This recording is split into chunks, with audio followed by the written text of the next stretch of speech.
नमस्ते, मैं ज़ैबुन्निसा आप सभी का हार्दिक अभिनंदन करती हूँ। आज हम 10वीं कक्षा का पाठ खुला आकाश पढ़ेंगे। खुला आकाश यह पाठ साहित्य की डायरी विधा के रूप में रचित है। डायरी का अर्थ होता है रोज़मर्रा के क्रियाकलापों को लेखनबद्ध करना।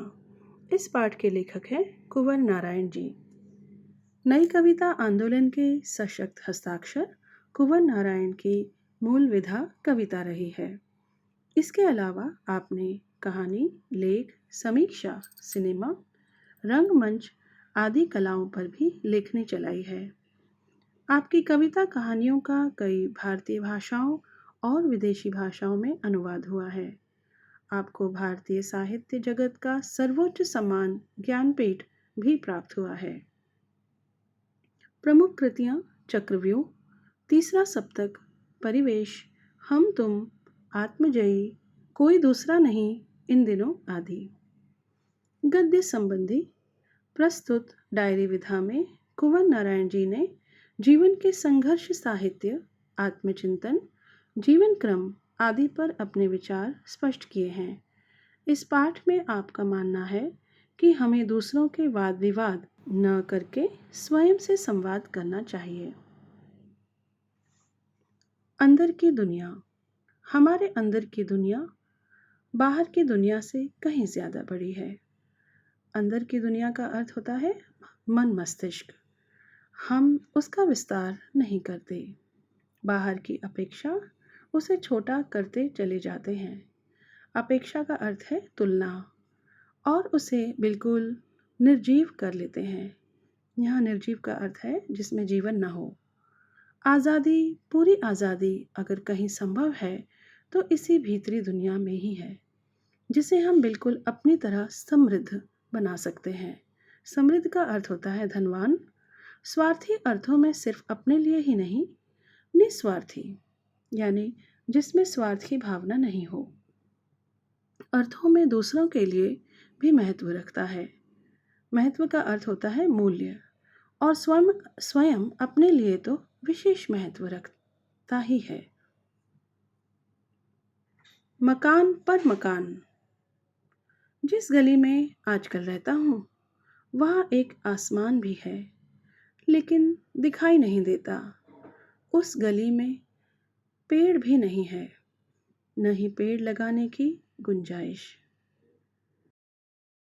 मकान ही मकान है, इतने मकान कि लगता है मकान पर मकान लदे हैं।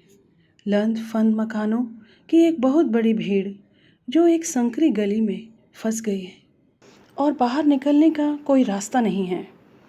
जिस मकान में रहता हूँ उसके बाहर झांकने से बाहर नहीं, सिर्फ दूसरे मकान और एक गंदी व तंग गली दिखाई देती है। चिड़ियाँ दिखती हैं, लेकिन पेड़ों पर बैठी या आसमान में उड़ती हुई नहीं। बिजली या टेलीफोन के तारों पर बैठी, मगर बातचीत करती या घरों के अंदर यहाँ वहाँ घोंसले बनाती नहीं दिखती। उन्हें देखकर लगता है मानो वे प्राकृतिक नहीं। प्राकृतिक का अर्थ होता है प्रकृति से संबंधित, कुदरती, रबड़ या प्लास्टिक के बने खिलौने हैं जो शायद ही इधर उधर फुदक सकते हों या चोंचों की आवाज़ें निकाल सकते हों। मैं ऐसी संकरी और तंग गली में मकानों की एक बहुत बड़ी भीड़ से, बिजली या टेलीफोन के तारों से उलझे आसमान से एवं हरियाली के अभाव से जूझते हुए अपने मोहल्ले से बाहर निकलने की भारी कोशिश में हूँ। सही साहित्य। साहित्य का अर्थ होता है ऐसा लेखन जो समाज के हित में हो। कविता अथवा गद्य संबंधित किसी भी विषय पर लिखा हुआ कार्य। सही और संपूर्ण साहित्य वह है जिसे हम दोनों आँखों से देखते हैं, सिर्फ बाईं या सिर्फ दाईं आँख से नहीं। जाने खुद को। बिल्कुल चुपचाप बैठकर सिर्फ अपने बारे में सोचें। कोशिश करें कि दूसरे या सब कहीं भी उस आत्मचिंतन के बीच में न आए। इससे दो फायदे होंगे। एक तो हम अपने आप को जान सकेंगे कि हम स्वयं क्या हैं, जो दूसरों के बारे में सब कुछ जानने का दंभ रखते हैं। दंभ का अर्थ होता है अभिमान। दूसरे हमारे उस हस्तक्षेप से दूसरों की रक्षा होगी जिसके प्रतिक्षण मौजूद रहते वे अपने बारे में न तो संतुलित ढंग से सोच पाते हैं और न सक्रिय हो पाते हैं।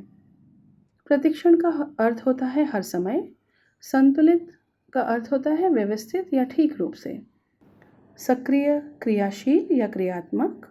दूसरों की सोच समझ में भी उतना ही भरोसा रखें जिनमें हमें अपनी सोच समझ में है। हर एक के प्रति हमारे मन में सहज सकारात्मक स्वीकृति का भाव होना चाहिए। सहज का अर्थ होता है सरल, सकारात्मक स्वीकृति का अर्थ होता है निश्चित सहमति। दूसरा अन्य नहीं, अंतमय है। हमारे ही प्रतिरूप हमसे अलग या भिन्न नहीं। प्रतिरूप का अर्थ होता है एक समान। सिर्फ मनुष्य होते। कुछ लोग सोचते होंगे कि आखिर यह क्यों होता है, कैसे होता है कि आदमियों में ही कुछ आदमी बाघ, भेड़िए, लकड़बग्घे, सांप, तेंदुए, बिच्छू, गोजर वगैरह की तरह होते हैं और कुछ आदमी गाय, बकरी, भेड़, तितली वगैरह की तरह। ऐसा क्यों नहीं होता कि जिस तरह सारे बाघ केवल बाघ होते हैं और कुछ नहीं, या जैसे सारी गायें केवल गायें होती हैं और कुछ नहीं, उसी तरह सारे मनुष्य केवल मनुष्य होते हैं और कुछ नहीं। लुका छिपाकर जीना। मुझे जीवन को सहज और खुले ढंग से जीना पसंद है। चीज़ों को लुका छिपाकर, बातों और व्यवहार को रचा बसाकर जीना सख्त नापसंद है। व्यवहार का अर्थ होता है आचरण। यह चारित्रिक बेईमानी है। चारित्रिक का अर्थ होता है चरित्र से संबंधित, जिसे हम व्यवहार कुशलता का नाम देते हैं। इसके पीछे आत्मविश्वास की कमी झलकती है।